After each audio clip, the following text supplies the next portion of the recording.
15h-16h, Cyrielle Sarah Cohen.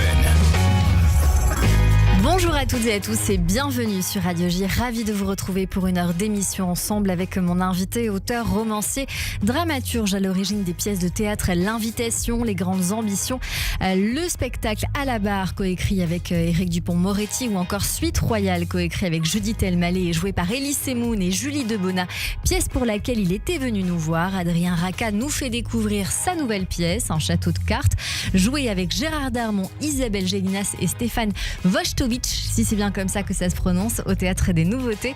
L'occasion, comme toujours, de découvrir ou redécouvrir notre invité aujourd'hui sur Radio J. 15h-16h, Cyrielle Sarah Cohen. Radio J. Bonjour Adrien Racah. Bonjour.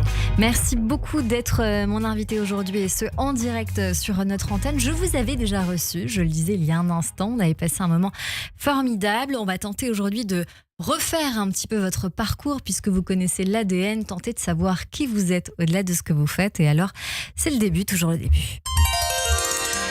Adrien Racah, vous étiez un 30 septembre dans les années 80 à Paris, dans une famille juive tunisienne. Vous allez grandir en banlieue parisienne du côté de Sainte-Geneviève-des-Bois, entouré de vos parents et de votre frère et sœur. Dans votre souvenir d'enfant, je crois que vous m'aviez confié avoir grandi avec beaucoup d'amour, beaucoup d'affection.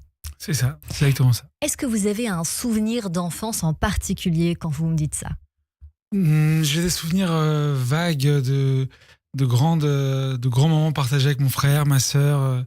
On inventait plein de jeux, on faisait du vélo ensemble. On était vraiment entre nous. On était accompagnés par des parents très aimants. C'est à la fois une enfance très heureuse en famille et très chaotique en dehors. Donc voilà, c'est un mélange un peu comme ça dans lequel on s'est construit. Vous me dites chaotique en dehors parce que vous m'aviez confié être un petit garçon un peu en colère et dissipé, notamment en classe de ZEP. Voilà, c'est ce ça. que vous dites par le dehors.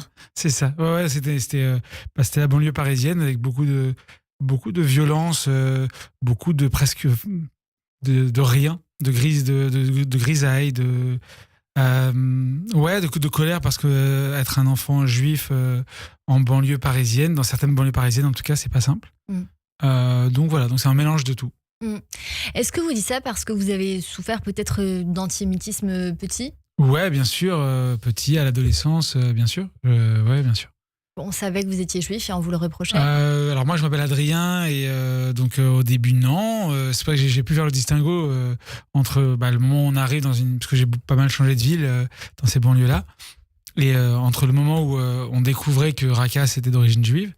Oui, il y a une vraie violence. C'est compliqué, c'est pas simple. C'est ce qui fait que par la suite, c'est un sujet dont vous allez parler dans votre première pièce, un peu différemment, puisque vous évoquez la Shoah. Mais est-ce que ça fait partie des raisons pour lesquelles c'était un sujet que vous vouliez En évoquer ? fait, ce qui est un sujet, moi, je n'aime pas le communautarisme. Je me suis jamais défini vraiment en tant que juif, mais c'est les gens qui m'ont fait sentir que j'étais différent. Moi, je suis français. Ma religion, à la rigueur, elle ne concerne que moi. Elle ne regarde que moi. Et moi, je n'ai jamais fait. Je me suis jamais défini exactement comme tel. Défini comme tel, ouais. Donc c'est ça que j'ai trouvé depuis l'enfance, depuis très jeune, un cuisinier en CP. J'avais dit que je mangeais pas de viande parce que je mangeais de la viande cachère. En plus, c'était mon choix, c'est même pas le choix de mes parents parce qu'ils nous ont laissé libre, mais très jeune, j'ai eu envie de faire ça. Et le cuisinier devant tout le monde avait dit il y a encore un petit juif qui veut pas faire comme tout le monde. Et t'auras comme tout le monde. Et il m'a servi de la viande pas cachère que je n'ai pas mangée. Et en fait, mais ça, j'avais 6 ans, 7 ans. Donc très très très très tôt, j'étais je suis confronté à ça. Donc bien sûr de la colère, bien sûr. Ouais. Et vous diriez que cela, vous l'avez gardé, cette colère-là, encore maintenant, aujourd'hui, Adrien ? En fait, c'est quelque chose. L'enfance déjà, c'est quelque chose qu'on porte en soi. Oui. Moi, j'avais un combat il y a maintenant 25 ans. J'ai 41 ans. J'en avais 15, 14 quand j'étais au collège, lycée, que je voyais ça. J'avais lu un livre à l'époque qui s'appelait Les territoires perdus de la République, qui déjà parlait de ça. Aujourd'hui, sincèrement, je ne sais pas comment ça se passe dans les banlieues françaises pour la communauté juive, mais j'imagine que c'est pas amélioré. J'ai peu de doute là-dessus. Et oui, bien sûr, l'actualité depuis le 7 octobre nous prouve que évidemment qu'on est en plein dedans, quoi. Ça partira, c'est pas parti, quoi. Adrien Racah, assez jeune, vous allez alors vous réfugier dans la passion du cinéma, que vous étudierez plus tard, je crois, à savoir à la Sorbonne. Principalement le cinéma des années 50-60, passionné par Marlon Brando notamment. Et vous vouez aussi une passion au théâtre. Vous allez vous former au cours Florent, rencontrer votre professeur Anne Bouvier, une personne déterminante qui va signer la mise en scène de nombreuses de vos œuvres. C'était à l'époque pour dire ce que vous ne parveniez pas à comprendre, que le théâtre a été une issue pour vous, vous diriez? Non, je sais pas. C'était vraiment... quand j'ai découvert le cinéma, ça a été pour moi plus qu'une révélation, ça a été quelque chose qui m'a permis de... Je dis de survivre, c'est un peu exagéré, mais oui, en tout cas, ça a donné un sens à ma vie, le cinéma. Et en fait, je me suis dit très vite, depuis que j'ai 15 ans, c'est ce métier que je voudrais faire. D'abord comme acteur, et puis après comme réalisateur, je voulais raconter des histoires. Et le théâtre était la solution la plus rapide à 20 ans pour pouvoir monter des projets, parce qu'un film, ça paraît tellement fou. Et donc, j'ai commencé à en écrire une, puis deux. Et donc, c'était vraiment, avant tout, l'envie de raconter des histoires. Ça me passionne. Est-ce que ce rêve de cinéma est laissé de côté pour toujours, non, ou pas il est du en tout. vous encore? Non, pas du tout. Le théâtre me prend beaucoup, beaucoup de temps. Oui. Et donc, monter des projets, en écrire, ça me prend beaucoup de temps. Mais non, bien sûr, c'est toujours dans un coin de ma tête. Et un jour... dans un futur très proche, je vais commencer à écrire mon premier scénario. Donc maintenant. Au départ, vous vouliez être comédien. On vous retrouve sur scène alors à l'Espace Rachid dans un premier temps, dans votre première pièce Terminus. Vous avez une petite vingtaine d'années. Est-ce que vous vous souvenez de cette première fois et de cette émotion sur scène? Bien sûr, ça c'est quelque chose qu'on n'oubliera jamais. D'ailleurs, je dois rendre hommage à la mémoire d'Albert Cadouche qui dirigeait l'Espace Rachid à l'époque, qui n'est plus de ce monde, mais qui m'a donné ma chance. C'était le premier. J'avais eu la chance d'avoir une aide du ministère de la Culture. Et j'avais 19 ans à ce moment-là. Monter un projet, je l'avais fait avec mes économies, mon argent. Je travaillais à côté pour monter ce projet. C'était un moment incroyable. On a l'impression que c'est un nouveau monde qui s'ouvre. Je jouais en plus dans la pièce. On a eu des très bonnes critiques, des très bons retours. La pièce a bien marché. Ça a été, oui, c'est inoubliable comme souvenir. C'est comme c'est un premier amour, c'est un premier pas dans quelque chose de nouveau, et puis on se prouve aussi à soi-même qu'on est capable de le faire. Et puis moi j'ai eu un retour d'une personne, j'interprétais un personnage qui était rescapé des camps de concentration, et j'ai une dame qui m'a dit un jour, l'espace d'une heure et demie, vous avez fait revivre la mémoire de mon père. Rien que pour ça, je me suis dit ça vaut la peine de faire ce métier, quoi, rien que pour un témoignage comme ça. C'est notamment aussi une pièce sur le rêve américain post-Seconde Guerre mondiale. Vous évoquez la ségrégation, vous évoquez la Shoah, vous venez de l'évoquer. À la base, vous écriviez pour jouer parce que vous n'aviez pas envie d'attendre que le téléphone sonne. Vous l'avez fait à plusieurs reprises avant d'arrêter d'être sur scène un peu plus récemment. Est-ce que ce désir a aussi changé à tout jamais aujourd'hui?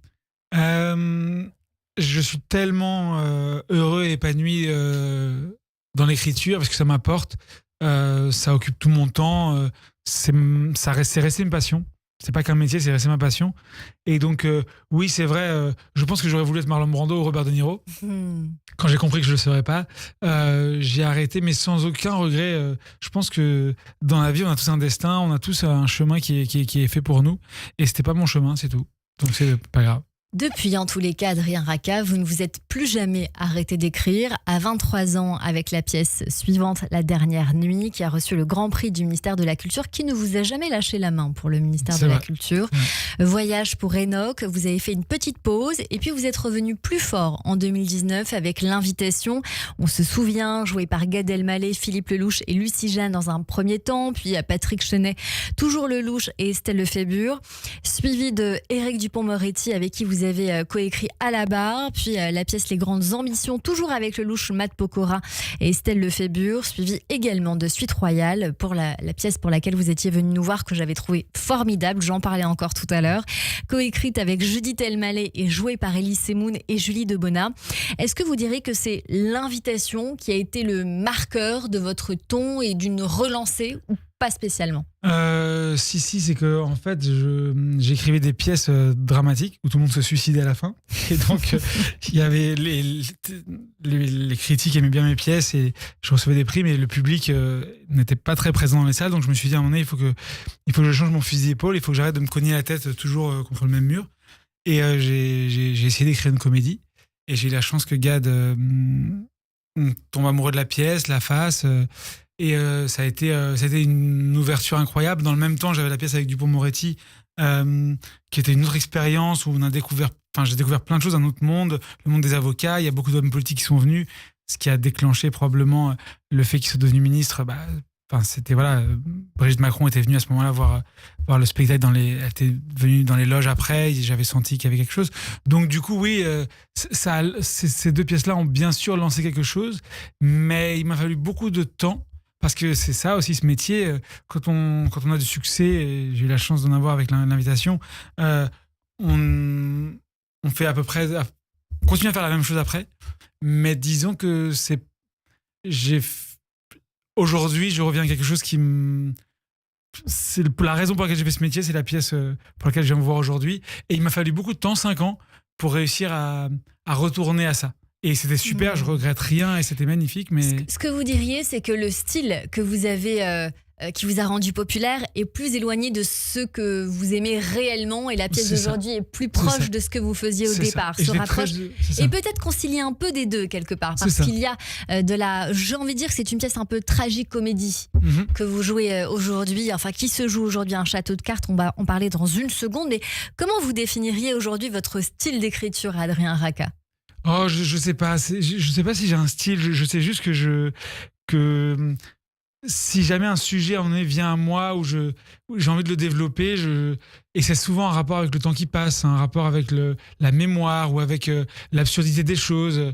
Je pense aussi que j'aime beaucoup parler de la jalousie. Un défaut que j'ai pu avoir pendant longtemps, je me souviens. C'est ce que j'allais vous demander. Mais oui, voilà, les rapports de couple me passionnent, l'amour me passionne. C'est ça. Et il y a toujours le tiers. C'est la tierce personne qui arrive, qui vient, j'ai remarqué dans vos spectacles.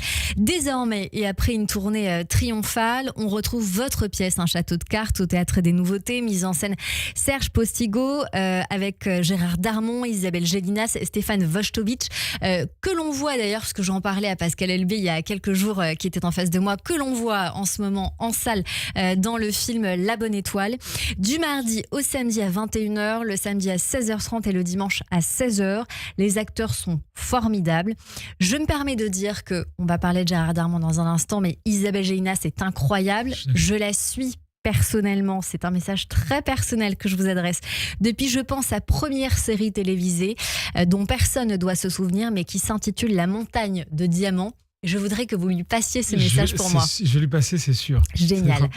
Depuis, je pense qu'on peut aussi s'accorder sur le fait que cette pièce entérine le fait que Gérard Darmon est un acteur incroyable. Je suis d'accord, c'est un immense acteur. Prouesse théâtrale assez incroyable. Démarrage, on rigole. À la fin, c'est extrêmement difficile. Et la prouesse de fin est incroyable. On va en parler dans un instant. Mais d'abord, l'idée, c'est de se dire que vous avez écrit cette pièce pour lui. Ouais. Comment ça s'est passé? Et est-ce que le sujet vous a été soufflé ou pas? Non, le sujet m'a pas été soufflé. En fait, pour la petite histoire, j'ai proposé beaucoup de mes pièces à Gérard, que je connais depuis 10 ans maintenant. C'est plus qu'un ami, c'est plus qu'un frère. Enfin, c'est quelqu'un très important dans ma vie. Et depuis que je suis enfant, moi, je rêve d'écrire pour Gérard. Je le connaissais pas du tout. Je rêvais d'écrire pour lui. Je lui ai envoyé, je pense, à peu près 10 pièces à son agent, à lui, sans jamais avoir de retour. Il se trouve que le hasard a fait que nous soyons rencontrés. Enfin, non, c'est pas le hasard. C'est Philippe Lelouch qui nous a mis en relation. Et pour ça, je lui suis reconnaissant. Et c'est vrai que je rêvais de travailler avec Gérard. Et puis, j'ai développé cette idée d'un homme jaloux. Et je lui ai proposé en 2020. Et j'ai réécrit. Jusqu'à ce que ça lui convienne? C'est pas tant ça, c'est moi aussi. Ma vie a beaucoup changé, j'ai évolué en tant qu'homme. La pièce a avancé, a maturé. Il y a eu beaucoup d'évolution sur cette pièce. Je savais que j'avais quelque chose que je voulais traiter. Je savais que je voulais commencer par une comédie et surprendre le public et qu'on aille ailleurs. J'avais envie de ça. Et j'ai dit à Gérard, j'aimerais t'écrire un rôle sur mesure parce que je voyais en lui quelque chose et je rêvais que les gens puissent le voir. Et en fait, ce qui s'était passé avec Dupond-Moretti, c'est que le Eric que je connaissais, que je fréquentais, avec qui j'allais au restaurant, je me disais si seulement les gens le voyaient comme il est. Ouais, le voyaient comme il est. Et pas comme l'ogre. C'est quelqu'un d'une grande humanité, Eric, etc. Et donc, je voulais Gérard, je me disais, mais il a tellement d'émotions, tellement une palette incroyable. Dans la vie, c'est l'homme le plus drôle du monde. Il est incroyable, mais vraiment d'une drôlerie. mais parfois, en une fraction de seconde, son œil se met à pleuvoir un peu et c'est un homme incroyable. On va raconter l'histoire alors de cette pièce. Adam et Caroline ont reçu Vincent et son ami à dîner, son ami, petit ami. Au départ de Vincent, Adam fait une crise de jalousie à sa femme. Pendant la dispute, ils entendent du bruit dans la maison. Lorsque tout d'un coup Vincent apparaît, il est tombé en panne à côté, mais la situation va complètement changer. Elle s'inverse même. Maintenant, c'est Vincent qui est avec Caroline et ils sont venus chez Adam pour le dîner. Bande annonce. Il te fait rire. Et alors? Il me fait rire, oui, et alors? Et alors, c'est pas normal. Il fait rire personne. Personne à part toi. Il a bien réussi, hein, il est médecin. Il est pédiatre. Il te plaît, hein, c'est ça, hein. Tu peux me dire la vérité, tu sais, hein, je vais pas me fâcher, je vais pas me fâcher. Je vais pas me fâcher. Tu vas dire chute à toi? T'as entendu? Bon, il faut trouver un couteau. Non, arrête avec ce couteau, là, Caroline, je t'en prie. Calme-toi. Tu connais une personne qui se calme quand on lui dit calme-toi? Je savais qu'il fallait pas que j'achète cette maison. Hein. Je déteste la campagne. La nuit, j'ai peur, la journée, je m'emmerde.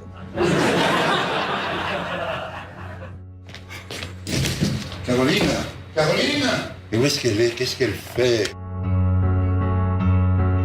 Mais où elle est? Mais qu'est-ce qu'elle fait? On va en parler dans un instant. La pièce démarre alors entre Adam et sa femme qui parlent de travail, de peinture, notamment celle de Caroline, qui est pour le moins qu'on puisse dire insipide, elle le sait, mais Adam cherche à la rassurer. Il est quelque peu maladroit, notamment avec cette phrase: la vie c'est pas un marathon, c'est un sprint. Ah non, c'est l'inverse, il se rattrape.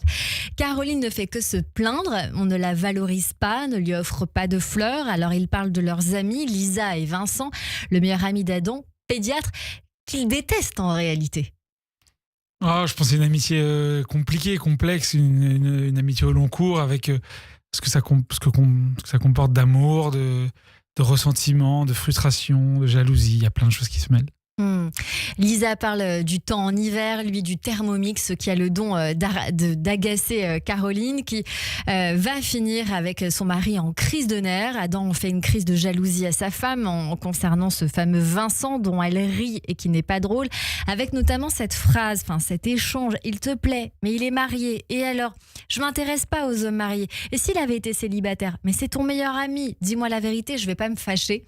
Voilà, cet échange comme ça est assez drôle parce que je pense que tout à chacun, on peut s'identifier dans une discussion avec l'amoureux ou l'amoureuse en se disant: mais vas-y, tu peux me le dire, alors qu'on sait qu'à la fin, ça terminera toujours mal.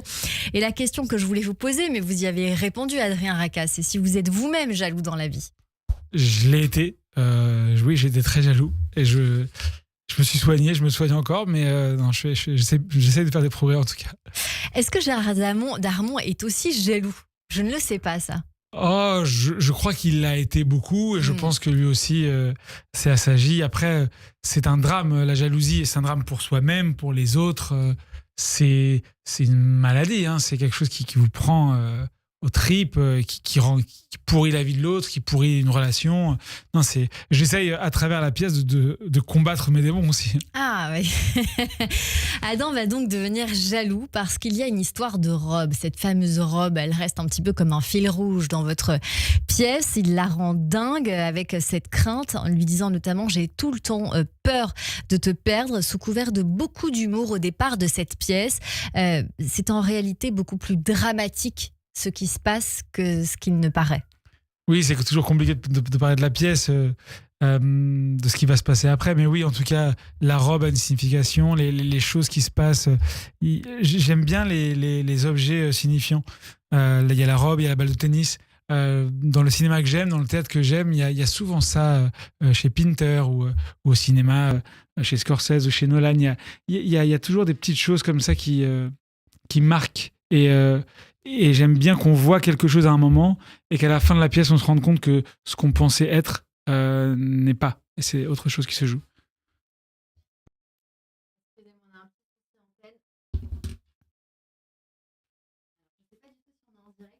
On a un petit souci antenne avec quelque chose qui part.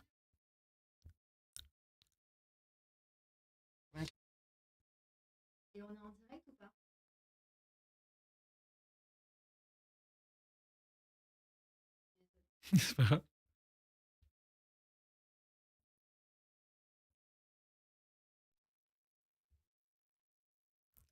Ok, on est à l'antenne, on a repris l'antenne. Pardon, chers auditeurs, on a eu un gros souci technique avec une console qui s'est totalement arrêtée. On est en train de parler en direct avec Adrien Racca de cette pièce, un château de cartes avec Gérard Darmon, Isabelle Gélinas et Stéphane Vostovic. Évidemment, on parlait de cette pièce beaucoup plus dramatique qu'elle n'y paraît. C'est ce qu'on disait, c'est très compliqué de parler de cette pièce, Adrien Racca, sans dire tout le sel qui se révèle derrière. Et on parlait de ces objets que vous aimez beaucoup dans votre pièce pour être un petit peu des fils rouges, comme on pouvait le comprendre. Exactement, c'est ça, qui ont une signification différente à la fin de la pièce. Ça, j'aime bien que le public se dise « Ah, mais c'est ça, en fait ». On parlait de ça Ouais. parce qu'il y avait ça derrière. Et c'est exactement ce qui se passe. La pièce va donc se transformer, prendre une autre tournure. Est-ce qu'on peut quand même dire le sujet de fond de cette pièce ou c'est trop de révélations? C'est un peu en fait c'est dommage, mais moi je conseille même aux gens de ne rien lire sur la pièce et d'avoir vraiment il y a beaucoup de gens qui nous disent à la fin je pensais venir voir une comédie classique et puis finalement c'est pas ça du tout.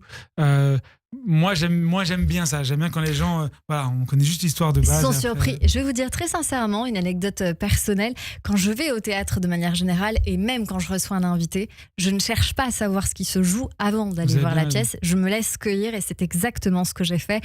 Les seules choses qu'on pourra dire, c'est qu'il va y avoir un règlement de compte. Et ça, ce n'est pas du tout une révélation.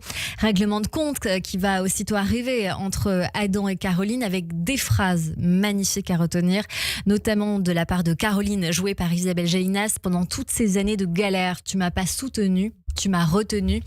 Et lui, il lui dit une autre phrase à un moment donné, c'est toi qui m'as appris à aimer. Comment pourrais-je aimer quelqu'un d'autre? Je ne peux pas.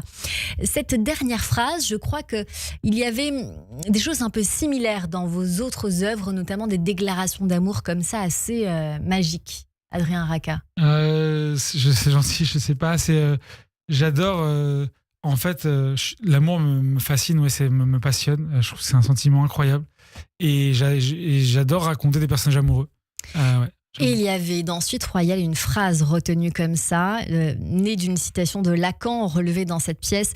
L'amour est une tentative de capturer l'autre en soi-même. Et je m'étais dit que c'était tout à fait ce que vous auriez pu jouer sur cette scène-là oui, dans la peau de Darmon aussi. Ouais, c'est ça, c'est très juste. On va laisser nos auditeurs découvrir ce qui se passe sur scène avec Gérard Darmon qui vous prend aux tripes.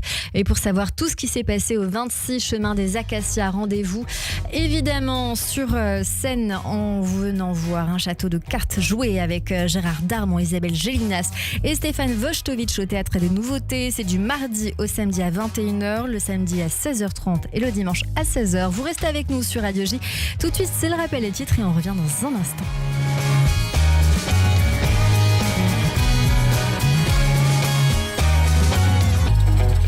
Radio J. Radio J.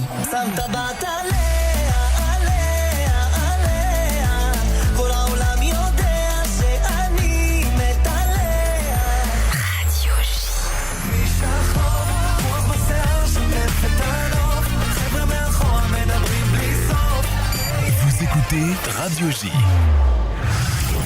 Radio J. Cyrielle Sarah Cohen.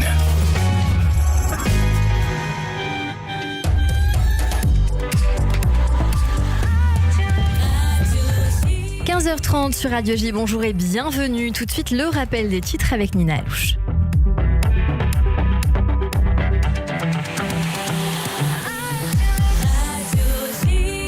Bonjour Nina. Bonjour Cyrielle, bonjour à toutes et à tous. À la une de l'actualité, le ministre israélien de la Sécurité nationale Itamar Ben-Gvir a déclaré que le président de l'autorité palestinienne Mahmoud Abbas devrait être placé à l'isolement et que des hauts responsables palestiniens pourraient être visés pour un assassinat si l'ONU reconnaît un État palestinien. Propos tenus quelques heures avant un vote du Conseil de sécurité sur une résolution soutenant le plan de cessez-le-feu global à Gaza.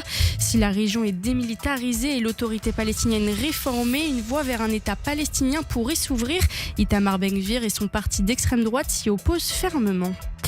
Des centaines de personnes assistent aux funérailles de Meni Godar au cimetière du Kibboutz Be'eri, assassiné lors de l'attaque menée par le Hamas le 7 octobre 2023 et dont le corps a été retenu en otage pendant plus de 2 ans. Âgé de 73 ans au moment de son décès, il a été tué avec son épouse. Sa dépouille a été rapatriée en Israël la semaine dernière. Le Hamas refuse la proposition des États-Unis visant à créer une force chargée de stabiliser Gaza et de superviser son désarmement. Le Hamas accuse les États-Unis de vouloir placer Gaza sous contrôle international et refuse toute présence militaire étrangère qu'il considère comme une atteinte à la souveraineté palestinienne. L'ONU doit voter aujourd'hui une résolution soutenant le plan de cessez-le-feu global proposé par Donald Trump.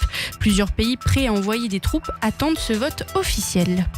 Le Hamas stockerait des armes en Afrique pour contourner le cessez-le-feu. Ces armes ne resteraient pas longtemps sur place. Elles seraient ensuite transférées discrètement vers Gaza. L'objectif, permettre au groupe terroriste de reconstruire ses forces militaires.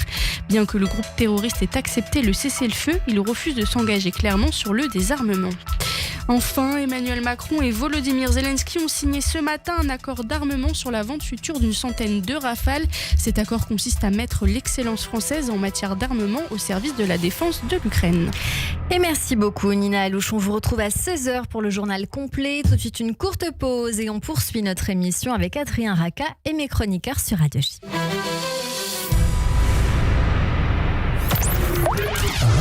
Radio J. Radio J. Tous les lundis, 21h-22h.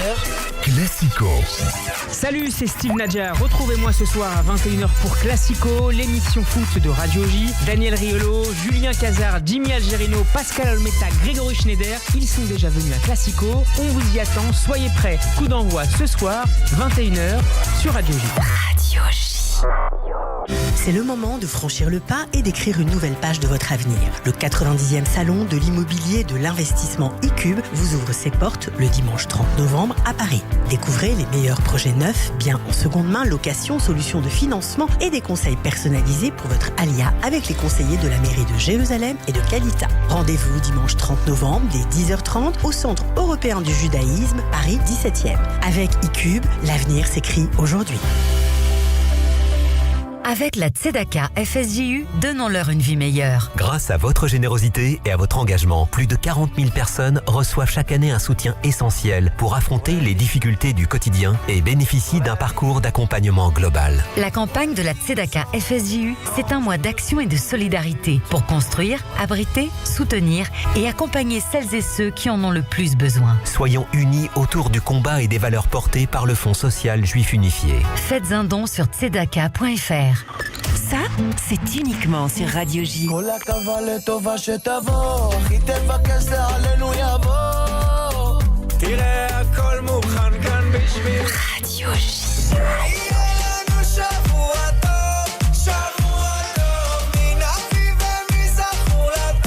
Radio J. Radio J.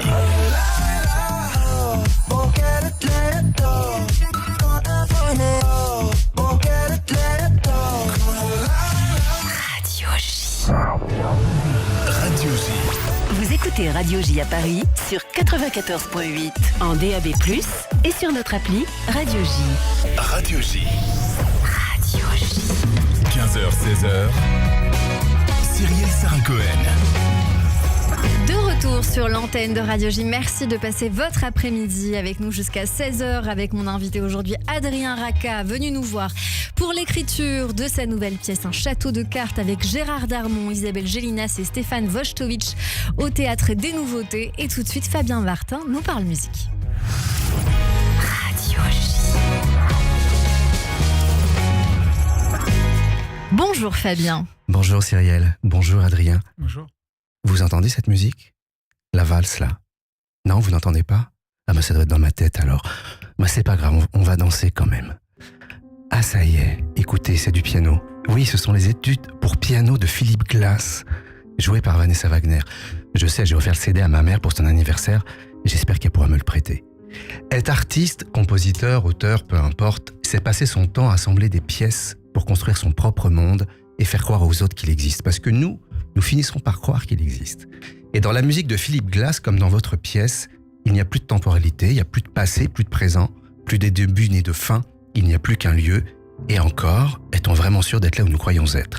Sommes-nous certains d'entendre ce que nous écoutons ? Chez Glass, tout se mélange, tout semble identique et pourtant tout est toujours différent.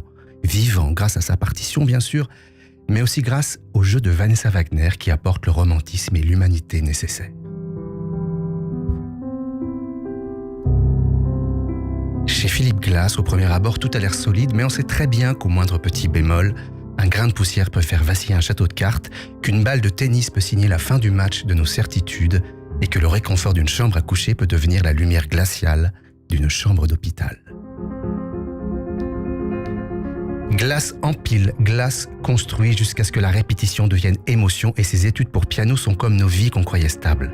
Un léger décalage, une ombre au tableau et on se rend compte que cette mécanique n'est qu'une illusion, une projection mentale, comme dans la vie d'un personnage qui s'appellerait... je ne sais pas. Alors combien de fois peut-on répéter les mêmes notes, les mêmes gestes avant que tout ne s'effondre ? Mais attendez, avant de connaître la vérité, il faut découvrir une femme, une pianiste, compositrice, née en Éthiopie et qui a fini sa vie à Jérusalem, quasiment centenaire. Et elle s'appelait Emaoy Tsege Mariam Gebrou. Elle et sa famille ont été prisonniers de guerre, elle a étudié le violon, le piano, a fréquenté la haute société d'Addis Abeba avant de tout quitter et de trouver refuge dans un monastère pour devenir nonne.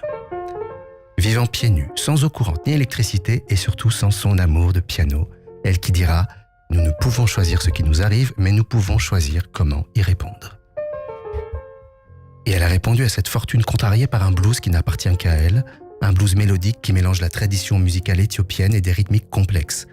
Oui, parce que quand tout semble trop simple, il faut commencer à se méfier de la réalité. Mais alors que le rideau se referme et emporte Emaoy Tsege Mariam Gebrou, voici un personnage bien iconoclaste qui répond au nom étrange de Cristobal Tapia de Vire et qui entre par la fenêtre comme une tempête avec ses cris d'animaux et ses fantômes en costume à carreaux. Cristobal Tapia de Vire, connu pour avoir composé la musique d'une série formidable qui s'appelle The White Lotus, saison 1, 2 et 3, et que je conseille à tout le monde parce que là encore, rien ne se passe comme on l'imagine, et ça, c'est vraiment super. Né à Santiago du Chili dans les années 70, il grandit au Canada après que sa famille ait fui la dictature de Pinochet. Ce compositeur traverse surtout les frontières musicales pour brouiller nos repères entre musique baroque savante, pop électro et sound design.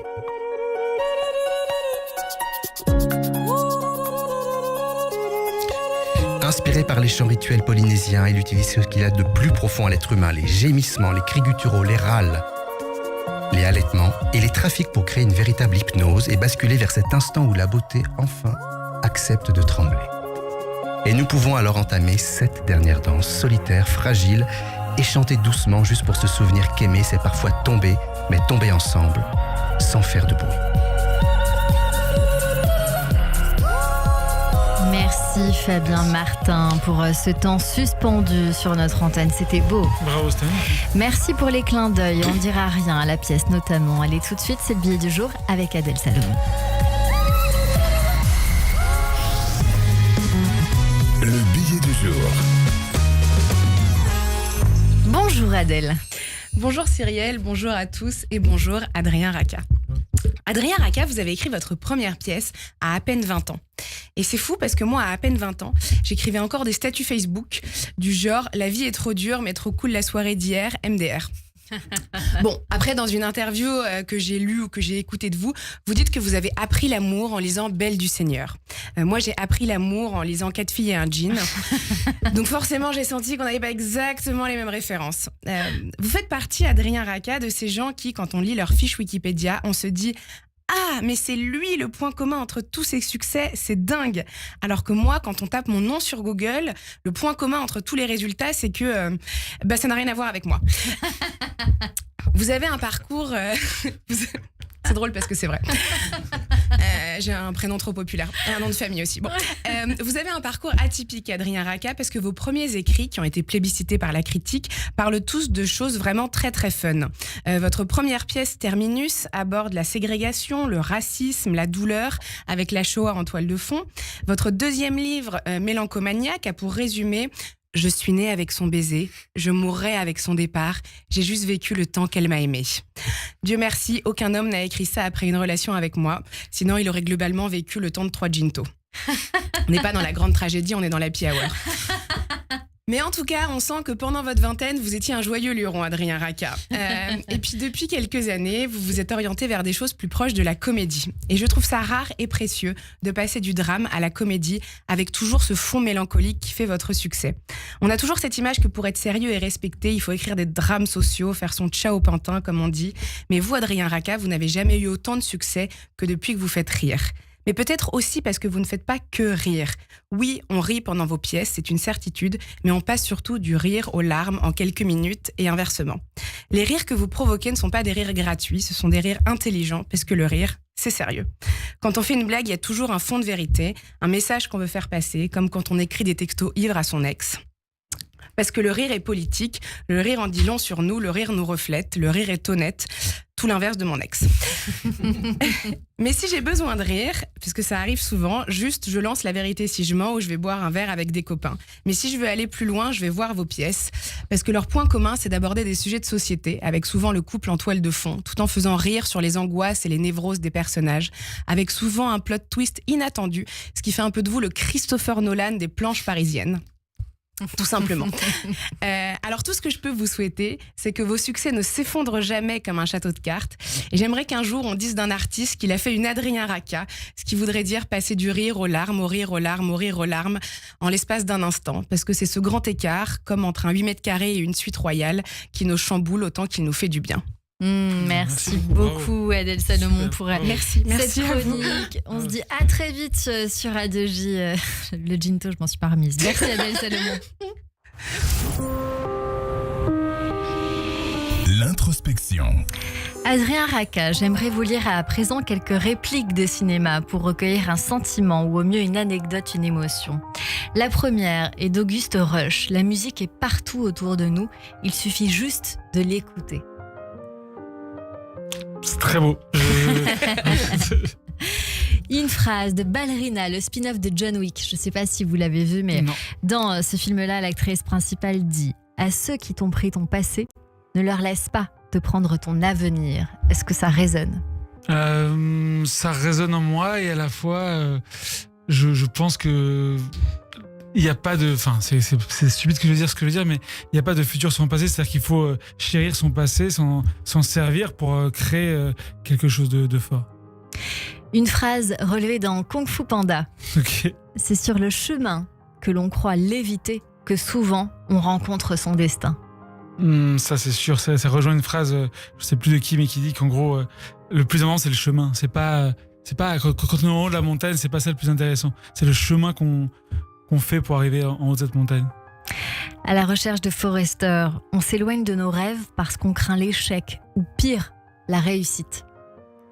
Ça, je crois pas. Ça, c'est pas pour vous, ça c'est certain. Non, mais en fait, je crois que c'est faux. Je crois qu'on s'invente tout un tas de choses, mais non, la réussite, ça fait peur à personne. C'est juste que ce qui est dur, c'est d'y arriver. Et réussir, ça veut pas dire grand-chose. Mais non, en gros... Non, je pense pas que ça fasse peur, la réussite. L'échec fait peur, bien sûr. Ça peut tétaniser. Il y a plein de gens qui s'arrêtent en chemin parce qu'ils ont trop peur d'échouer. Mais la réussite, non, je crois. Personne n'a peur de la réussite. Ce n'est pas parce que tout ne marche pas tout de suite que rien ne marchera jamais. Ça, c'est vrai. Une autre phrase à présent qui peut-être vous parlera. Ce n'est pas d'être un bon cogneur qui compte. L'important, c'est de se faire cogner et d'aller quand même de l'avant. C'est d'encaisser sans jamais flancher. Ouais, ça j'adore cette phrase, mais ça rejoint un proverbe chinois qui dit tomber 9 fois et se relever 10. En gros, moi, ça, c'est que ça la vie. C'est vraiment, il faut encaisser des coups, et tout le monde en encaisse, et c'est savoir comment on se relève. C'est la réussite de la vie. En tout cas, la plus belle chose dans la vie, c'est de se relever tout le temps. La dernière, le meilleur moyen de réaliser l'impossible, c'est de croire que c'est possible. Complètement, vraiment. Moi, je n'ai qu'une seule chose à dire quand je donne parfois des conférences dans des facs ou dans... En fait, la seule chose que je dis toujours, c'est tout le monde peut vous dire que c'est impossible, parce que moi, on me l'a dit, à part mes parents, mon frère, ma soeur, tout le monde me disait que c'était impossible. Et en fait, c'est pas vrai. C'est que les gens, souvent, parce qu'ils ont des frustrations, parce qu'ils se sont pas accomplis eux-mêmes, vont transmettre leur propre névrose sur vous. Et en fait, si vous croyez en quelque chose, si vous avez cette passion-là, si vous êtes prêt, si c'est une question de vie ou de mort, vous allez y arriver. D'une façon ou d'une autre, vous trouverez les solutions. Est-ce que c'est ça votre philosophie de vie, Adrien Racah ? Ouais. Moi, ce qui me passionne, c'est de me dire, je vais réaliser ce que j'ai envie. C'est ce dont en fait, moi, ça me passionne, c'est de me dire, moi, j'ai grandi dans une petite banlieue où vraiment j'avais une vue sur une tour et où il faisait gris tous les jours. Et je rêvais d'Hollywood, je rêvais de grandes choses, Et en fait, on me disait, mais déjà, et de l'argent pour acheter une voiture ou un scooter, fais le Karcher le dimanche de ta voiture. Et en fait, je disais, mais moi, c'est pas ça que je veux comme vie. Je veux pas ça. Et j'ai tout fait. C'était long. Pendant 10 ans, je faisais 2 ou 3 boulots pour pouvoir subvenir à mes besoins. Mais il faut juste y croire, quoi, c'est tout. Le prochain step, c'est Hollywood? J'en rêve. Franchement, j'en rêve. Après, Hollywood, Hollywood, c'est une image, quoi. Mais en tout cas, bien sûr. Le cinéma, j'entends par là. Ouais, moi, mon rêve, bien sûr, c'est... bien sûr. Vous avez une idée de film? J'en ai une, mais j'aime tellement le cinéma que c'est... Peut-être que j'ai encore des petites peurs quelque part. De pas... J'aimerais pas faire un film dont mon frère, ma sœur et moi, on serait pas fiers. On ne se dirait pas, putain, c'est ça qu'on voulait voir. Ok. Donc, bon, on saura ce que c'est un peu plus tard. Merci beaucoup, Adrien Racah. Tout de suite, c'est votre portrait sur Radio J. Le portrait psychologique. Radio J. Radio J. Comme toujours, à la fin de cette émission, c'est le débrief avec Christian Richomme. Bonjour Christian. Bonjour Cyrielle, bonjour Adrien.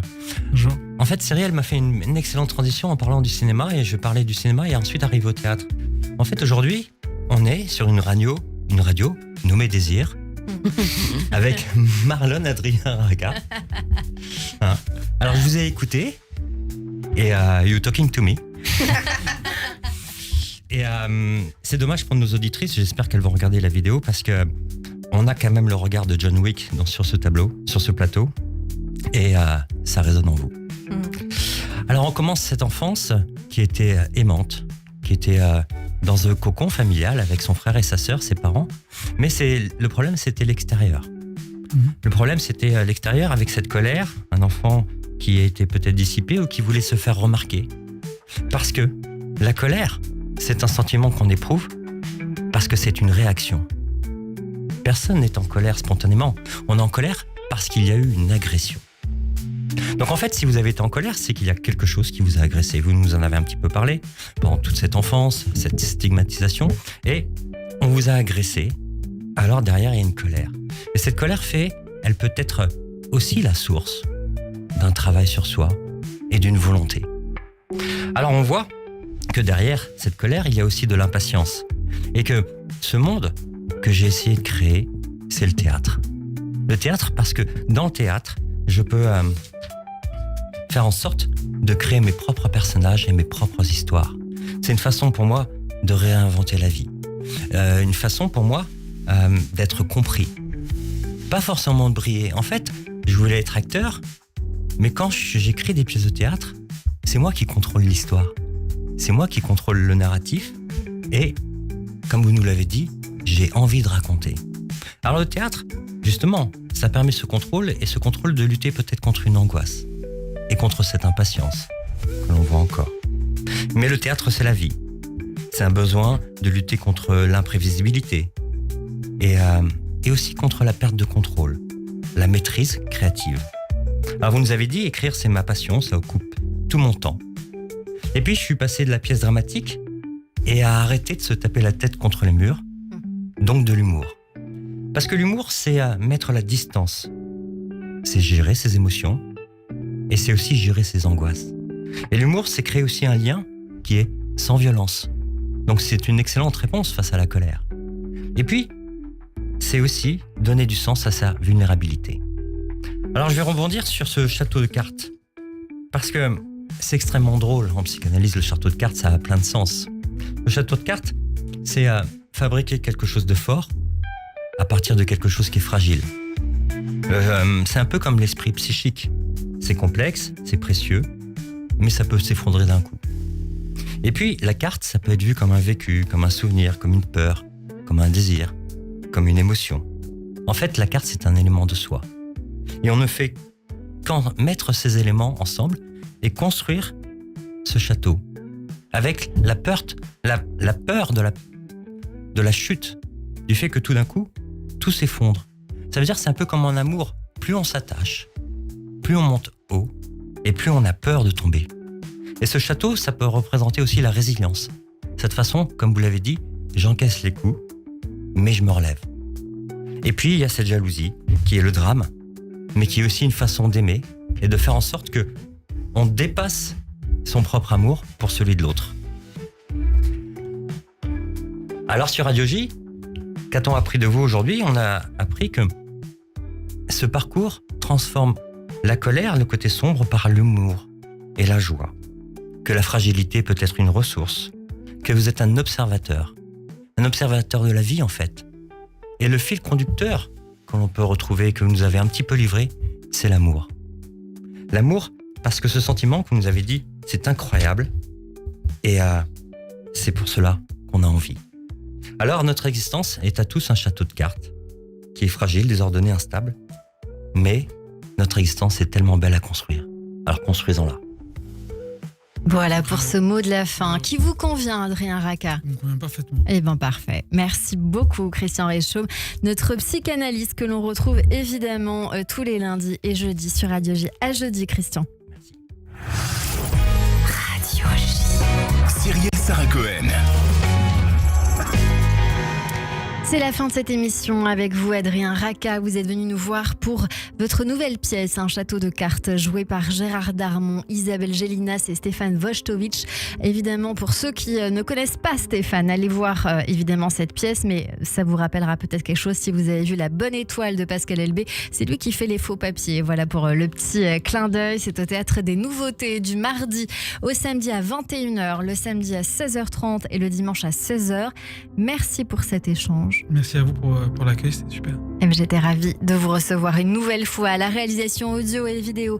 Benjamin Arnaud et Tana Noukaïev. Merci à toutes et à tous de nous avoir suivis. Merci Christian Réchaud, merci Adèle Salomon et merci Fabien Martin. À très vite, on se donne rendez-vous demain dès 15h avec mon invité Laurent Romeshko pour son livre Quand le ciel fait des histoires aux éditions Plomb. Dans un instant, la suite de votre journée avec le Club Imo présenté par Marc Ezrati et dans un instant évidemment le journal sur Radio J.